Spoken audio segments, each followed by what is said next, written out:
When we say fusion, ito ay combination ng dalawa o higit pang mga atomic nuclei.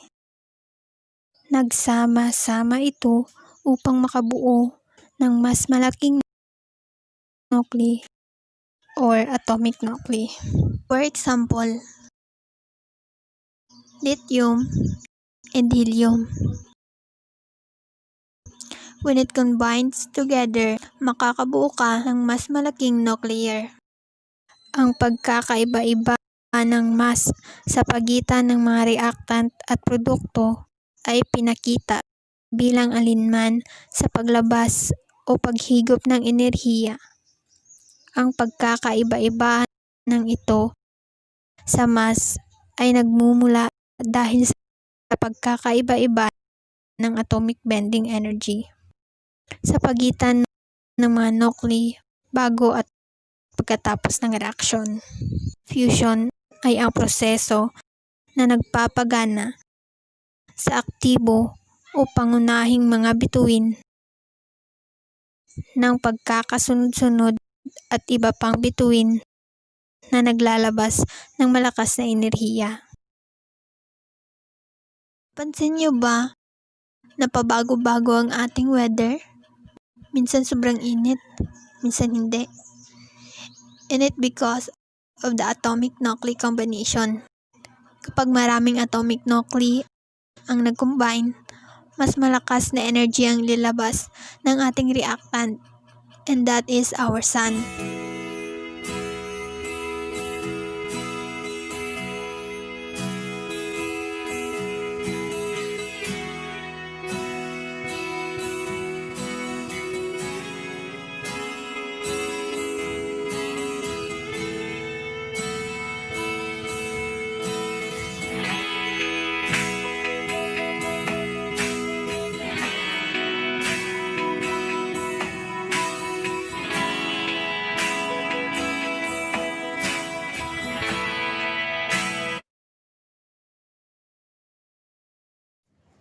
Good afternoon, sir.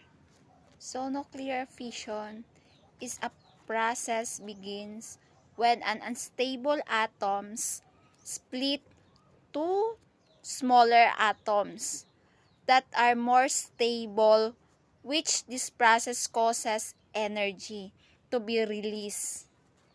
In short, it is the transition from unstable atom to stable atom. Kumbaga, kinahiwalay niya ang unstable atoms. Nuclear fission provides energy to nuclear submarines, nuclear power plants, and nuclear bomb that are an example of nuclear fission. Thank you. In a typically designed concept of a commercial PWR or pressurized water reactor, this is the following process occurs. Number 1. Ang core sa loob ng vessel ng reactor ay lumilikha ng init. Number 2. Ang pressuradong tubig sa pangunahing coolant loop ay nagdadala ng init sa steam generator. And then number 3, sa loob ng generator ng singaw, ang init mula sa pangunahing coolant loop ay nag-aalis ng tubig sa isang pangalawang loop na gumagawa ng steam. At ang pang-apat, ididirekta ng steam line ng singong sa pangunahing turbine sa nagiging sanhi nito upang paikutin ang generating turbine na gumagawa ng kuryente. In this video, we're going to learn about the nuclear reactor. Nuclear reactors are the modern-day devices extensively used for power generation as the traditional fossil fuels like coal are at the breach of extinction. A nuclear reactor is the source of intense heat, which is in turn used for generation of power in nuclear power stations. Its mechanism is similar to that of a furnace in a steam generator. The steam is used to drive the turbines of the electric generator system. A nuclear reactor consists of three crucial components: fuel elements, moderator, and control rods. Fuel elements come usually in the shape of thin rods of about 1 centimeter in diameter and contain fissionable nuclei like uranium-235 or uranium-238. These rods vary in number according to the size of the reactor. In large power reactors, thousands of fuel elements are placed close to each other. This region where these fuel elements are placed is called the reactor core. These fuel elements are normally immersed in water, which acts as a moderator.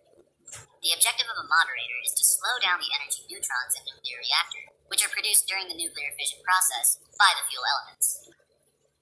Thermal neutrons, which are the neutrons with energy of about 0.04 electron volts, are capable of producing fission reaction with uranium-235. During the fission reaction process, new neutrons are given out, which have energies of about 1 MeV. This is 1 mega electron volts.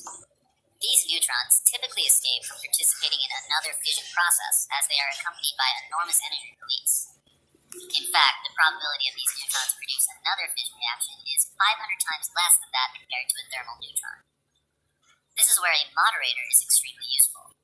Moderators have the capability to slow down, or in other words, moderate, the speeds of these high-energy neutrons so that they can in turn be used for a chain reaction to trigger multiple fission reactions of other uranium-235 nuclei. Commonly, ordinary or heavy water is used as a moderator in nuclear reactors because of the deuterons present in them, which are capable of slowing down the neutron speed. Water molecules in the moderator are useful in slowing down the high-energy neutrons, which leave the fuel element after nuclear fission. These high-energy neutrons collide with water molecules, thereby losing out on some energy with every collision and therefore slowing down substantially. A new fission reaction can now be triggered using this slow neutron by striking it with the fuel element. The third and most prominent part of a nuclear reactor are the control rods. In order to get a steady output of energy from the nuclear reactor, every single fission reaction should trigger another fission reaction and ensure the availability of spare neutrons released to trigger the chain reactions. By controlling the number of spare neutrons available at any given time, the rate of nuclear fission chain reactions can be controlled. This control on the fission reaction can be maintained using control rods. The main function of the control rods is to absorb any excess or spare neutron in the moderator in order to prevent any further fission reactions. Usually, such control rods are made of boron or cadmium. To increase the rate of fission reactions, these rods can be removed from the moderator. A steady output of energy can thus be maintained by inserting or removing the control rods in the nuclear reactor. Now that we know the components of a nuclear reactor, let's understand the working of a nuclear reactor. It's usually enclosed in a shield made of thick concrete walls. It consists of a reactor core, pump, and heat exchanger. The reactor core and pump are placed in contact with the water, which is usually the heat exchanger in these reactors. Due to the enormous amount of heat released during the fusion reaction, the surrounding water gets heated up and changes to steam, which is in turn used to turn the turbines.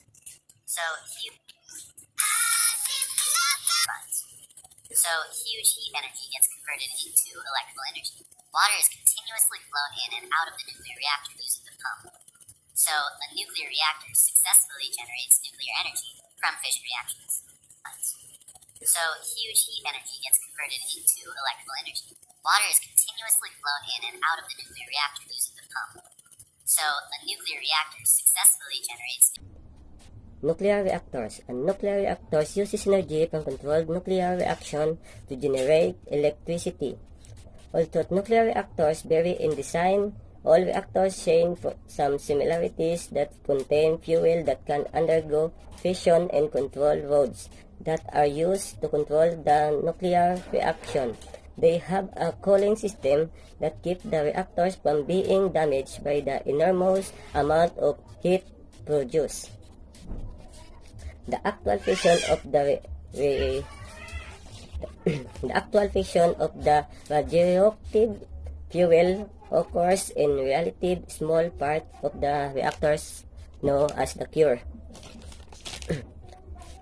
A nuclear reactor is a device used to initiate and control a self-sustained nuclear chain reaction. It is used at nuclear power plants for electricity generation and nuclear marine propulsion.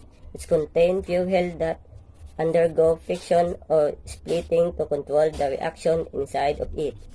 Also, it has a cooling system para ma-prevent or ma-control ang init na pinoproduce nito.